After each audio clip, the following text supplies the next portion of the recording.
Smell of my husband's old workshop still clung to those boxes, cedar and linseed oil, and something I couldn't name, something that was just him. I stood in my daughter's front hallway surrounded by them, and for a moment I forgot where I was. Forgot that the house on Elliott Street had been sold 3 weeks earlier. Forgot that 61 years of living had been sorted and packed and labeled in my own handwriting. The smell pulled me back so hard I had to reach for the wall. "You okay, Mom?" my daughter asked from the kitchen doorway. "Fine," I said. "Just tired." She smiled and went back to stirring something on the stove, and her husband looked up from his phone long enough to nod at me before looking back down.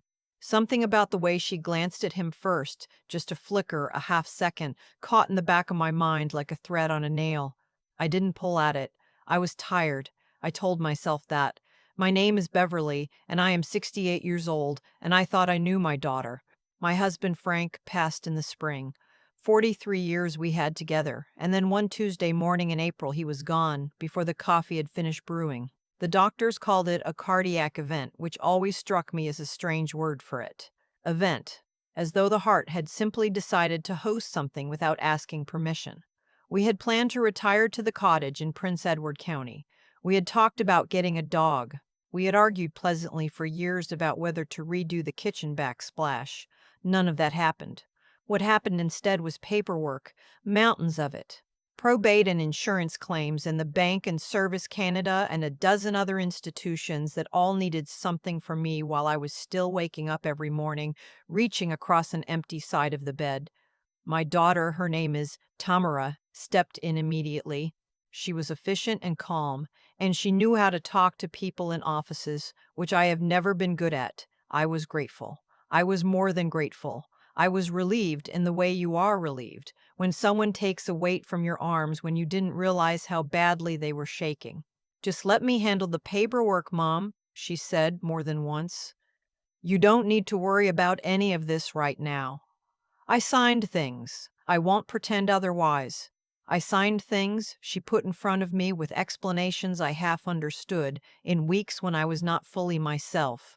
She was my daughter. She had her father's careful eyes, and she had always been the responsible one, the one who remembered appointments and paid her bills early and kept her important documents in a color-coded binder. I trusted her the way you trust the floor under your feet, not because you've tested it, but because it has always been there.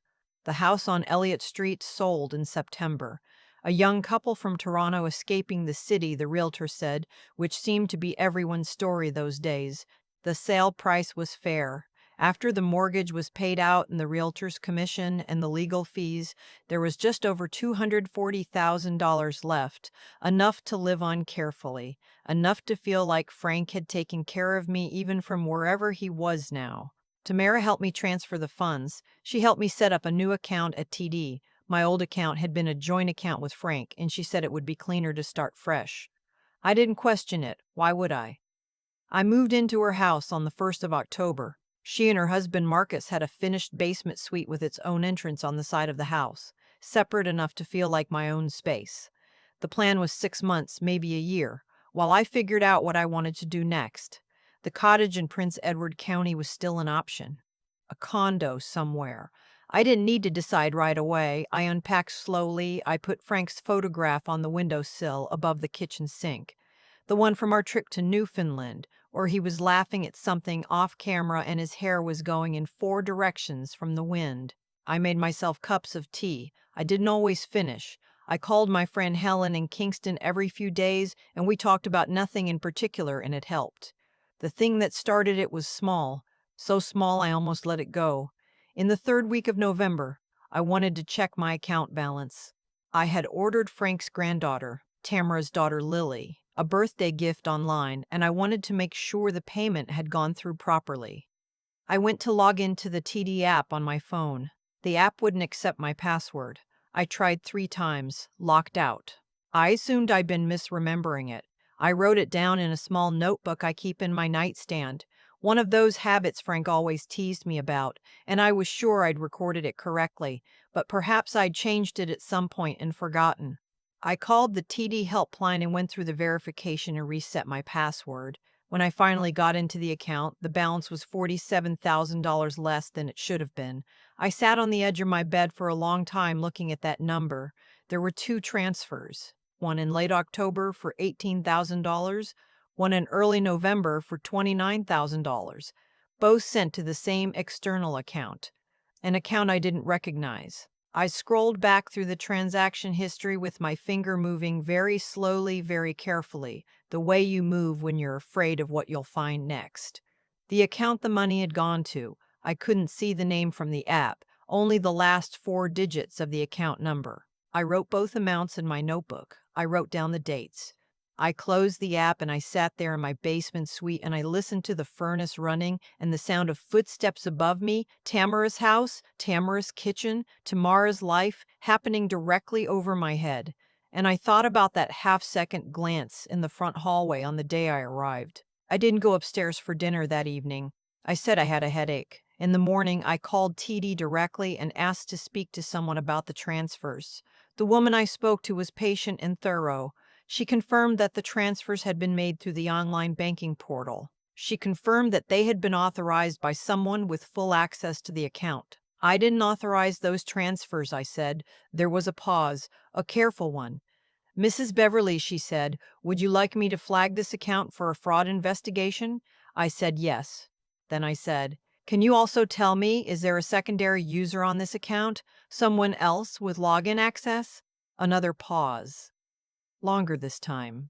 I can see that a secondary access profile was added to this account in October, she said. I'd recommend you come into a branch in person to review the full account authorization history. I thanked her and hung up. I sat for a moment with my hands in my lap. Outside the basement window, the maple in Tamara's backyard had lost most of its leaves. There was frost on the grass. I thought about Tamara at 17, coming home from her first job at the pharmacy in Belleville, so proud of that first paycheck. I thought about her at her wedding, the way she'd grit my hand during the vows. I thought about her at Frank's funeral, steady and organized while I could barely string a sentence together. And then I thought about the color-coded binder. I had seen it, briefly, the week after Frank died.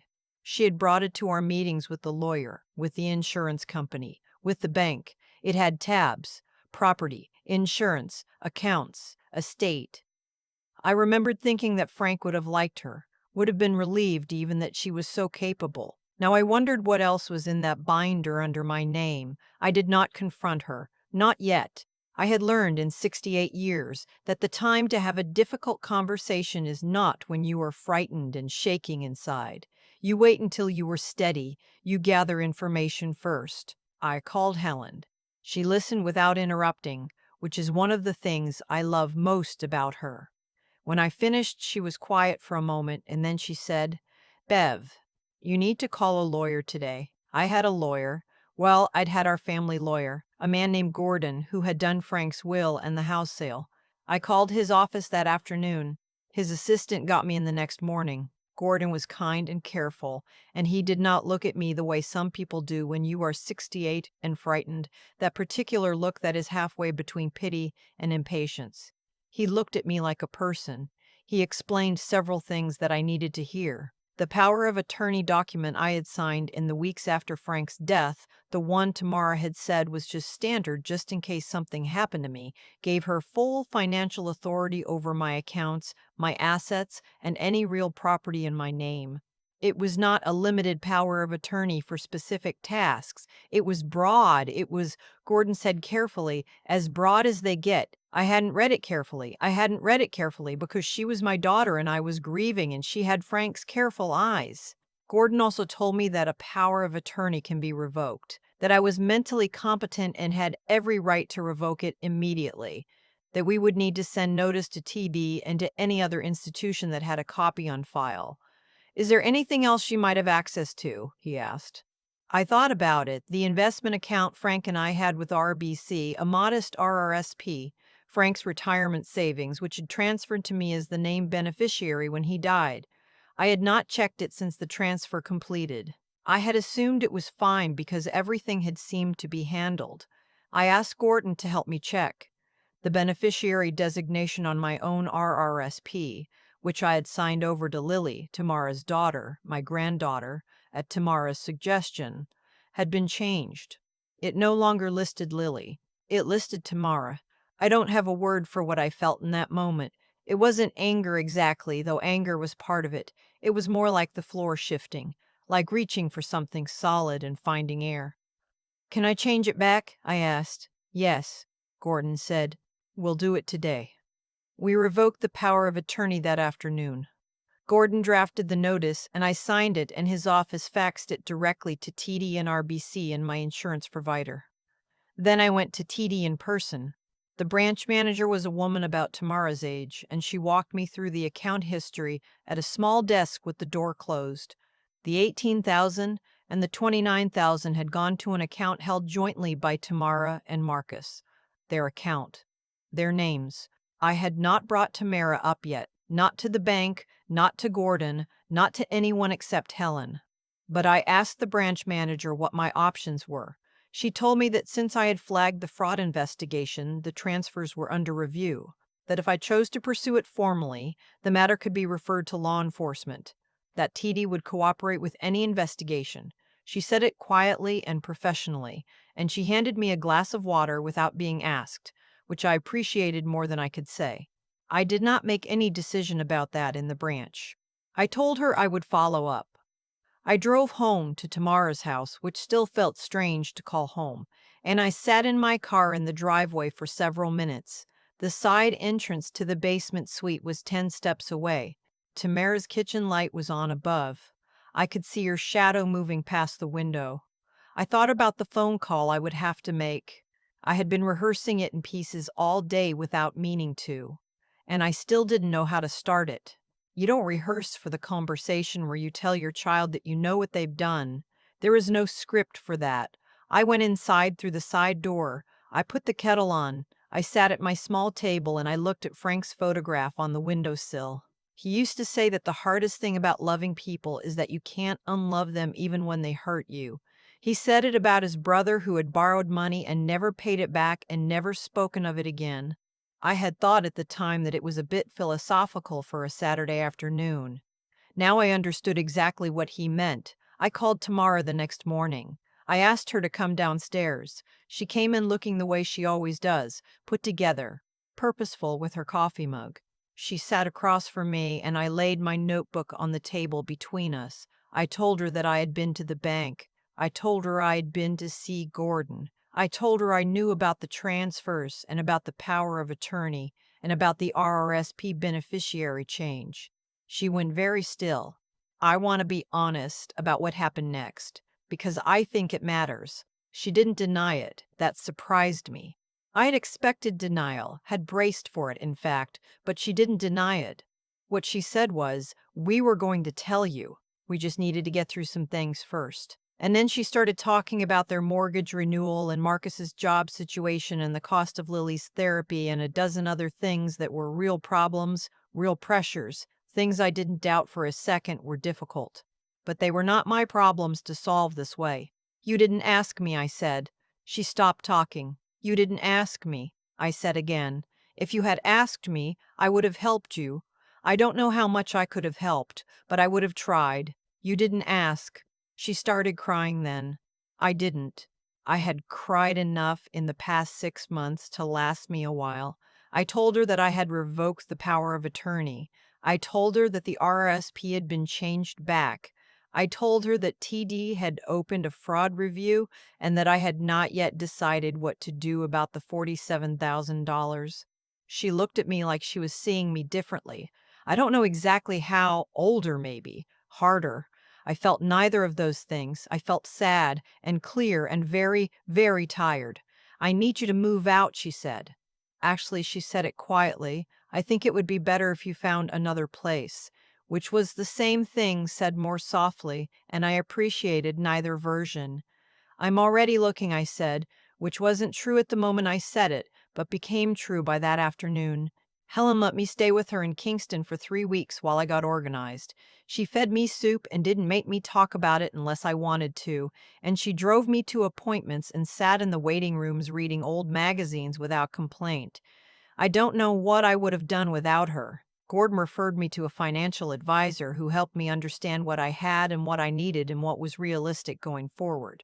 The 47,000. That is still not fully resolved. Gordon has advised me that I have grounds to pursue the matter civilly and that the existence of the TD fraud review creates a formal record regardless of what I decide. I am still deciding. I found a one-bedroom apartment in Napanee in January, a 10-minute drive from the lake. It's the main floor of an older house, and the landlord is a retired schoolteacher named Walter who keeps the walkway shoveled and doesn't bother me and has a very calm orange cat named something I can't pronounce. I have my own entrance, my own kitchen, my own door. I put Frank's photograph above the sink again, the one from Newfoundland where the wind had its way with his hair. I updated my will. I set up a new RRSP beneficiary, a charitable designation this time, for the hospice in Belleville that cared for Frank's mother years ago. I opened a TFSA in my name alone with a PIN I have not written in any notebook. I bought a small fireproof lockbox and I keep it in my bedroom closet, and only I know what is in it. These are not large acts, they are small ones. But each one gave me something back. Some piece of myself that I had handed over without realizing it in those first gray weeks after April. I spoke to Tamara once in February briefly. She called about a piece of mail that had gone to her address by mistake. We were polite. We were careful with each other the way you are with something that is cracked, not broken entirely, but not safe to press on. I don't know what we are now. I don't know if that changes. I know that I love her the same way I have always loved her, which is completely and not always comfortably, and which does not fix anything. Frank would have said something useful about that probably. He usually did on Saturday afternoons. The lake is still frozen. I walked to the end of the road yesterday evening in my good winter boots and stood there watching the light go flat and silver over the ice. There were 2 ice huts out near the far shore and smoke coming up thin from one of them. Someone's wood stove. Someone warm in there catching perch and listening to the radio. I stood there until I got cold, and then I walked back. I slept well that night. That is not a small thing. After everything, sleeping well is not a small thing at all. I keep thinking about the moment I sat on the edge of that bed, looking at a number on a phone screen that didn't make sense. $47,000. Gone. And the strange thing is, my first feeling wasn't anger. It was something quieter and harder, the particular grief of realizing that you missed something you should have seen. I had been trusting when I should have been paying attention. That's not the same as being foolish. Grief does something to your judgment. It softens the edges of things, makes you grateful for any hand that reaches out. When Tamara said she would handle the paperwork, I heard love. Maybe there was love in it at the beginning. I'll never know for certain. What I know is that I stopped reading what I signed, and that cost me not just the money, but a year of sleep and the version of my daughter I thought I had. What I understand now on the other side of it is that taking care of yourself is not a selfish act. It is a responsible one. When Frank was alive, we looked after things together, the accounts, the property, the decisions. When he died, I handed all of that to someone else because I couldn't hold it alone. I thought that was humility. I think now it was something closer to disappearing. The steps I took, calling Gordon, going to the bank, revoking that power of attorney, changing the beneficiary back. None of them felt brave at the time. They felt like the bare minimum, but each one required me to think clearly when I didn't want to think at all, to ask questions I was afraid to hear answered, and to act on what I found, even when the person on the other side of it was someone I loved. That is harder than it sounds. It is, I think, the hardest version of being honest. Not honest with a stranger, but honest about the people closest to you. I don't think Tamara was a monster. I think she was a person under pressure who found a door I had left open and walked through it. The door was mine to close. I just didn't know it was open. Helen said something to me during those 3 weeks in Kingston that I've turned over many times since. She said, "Bev, you survived Frank dying. You can survive this?" She didn't mean it as a comparison. She meant it as a measure of what I was already carrying, what I had already come through.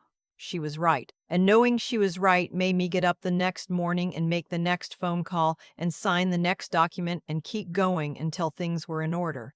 I think that's what I'd want someone else to take from this. Not the legal steps, not the specific warnings. Those matter, but they're not the heart of it. The heart of it is, don't disappear into your grief. Don't hand the whole of yourself over to someone else, even someone you love, even someone who has Frank's careful eyes. Stay present. Ask questions. Read what you sign, not because people are not to be trusted, but because you owe it to yourself, to the person you've spent a lifetime becoming, to still be in the room. The lake is still out there. The ice will go out in April. I'll be there to see it.